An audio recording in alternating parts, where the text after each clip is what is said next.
រឹងព្រេងនិទានខ្មែរចាប់ស្រុកនិងចាប់ប្រៃកាលពីព្រេងនាយមានចាប់ស្រុកនិងចាប់ប្រៃដើរស៊ីដោយជាវងរាល់ថ្ងៃរីឯចប់ស្រុកមានមេប្រដៅថាបើរកស៊ីគុំជជែកឈូគ្នាឲ្យលឺមាត់ឬក៏ឡាយហើយត្រូវប្រយ័ត្នបើព្រានវៃលុបត្រូវបបួនគ្នាខំហៅទូលុបឲ្យរវើកដើម្បីឲ្យរួចជីវិតពូចាប់ស្រុកក៏ធ្វើតាមដំបួនម៉ានមេបាប្រដៅតែដើររកស៊ីមិនសូវឲ្យលឺមាត់ក៏ទេជួនកាលបើព្រានវៃលុបត្រូវក៏បបួនគ្នាខំហៅទូលុបព្រានបានរួចជីវិតរៀងមកមានកៅថៃមួយពួកចាប់ព្រៃនិងចាប់ស្រុកហៅជីនទៅរកស៊ីជួបប្រទះញៀវនៅដើមតែមួយពួកចាប់ព្រៃទុំនៅខាងក្រោមរីឯពួកចាប់ស្រុកទុំនៅខាងលើក៏បាក់មេត្រែងពីលើមកត្រូវក្បាលចាប់ព្រៃហើយចាប់ព្រៃនិយាយទៅកាន់ចាប់ស្រុកថាហេតុអីក៏កាច់មេត្រែងទម្លាក់មកត្រូវក្បាលពួកយើង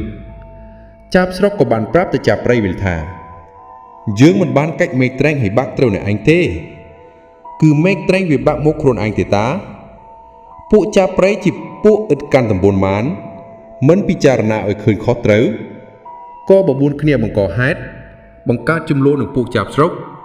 លឺមាត់ជាកករំពឹងឡើងពួកព្រានលឺមាត់ចាប់នៅគុំត្រីនោះស្រានក៏យកលុបទៅវាយត្រូវអាសទាំងអស់ចាប់ទាំងពីរវងនេះបានត្រូវលុបហើយក៏នៅតែជាប់ស្រុកគ្នាទៀតចាប់ស្រុកពោលទៅចាប់ព្រៃថាបើពួកឯងក្រនបើហេតុមិនដេចក៏មិនរើឲ្យរួចពីលុបនេះទៅចាប់ព្រៃក៏ពោលមករកចាប់ស្រុកវិញថាពួកឯងគ្រាន់បើហេតុមិនដេចក៏មិនរើបំរើឲ្យរួចពីលុបនេះទៅបានតែមាត់បញ្ចូលគ្នាទៅវិញទៅមក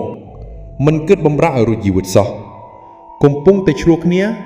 ស្រាប់តែព្រានក្រសោបឡើងបានទាំងអស់ក៏ពិឃាតស្កាយអស់នេះហើយចាប់ស្រុកជាពួកចាប់ល្អតែខកខ្លួនមករកស៊ីជួបចូលនឹងវងចាប់ព្រៃ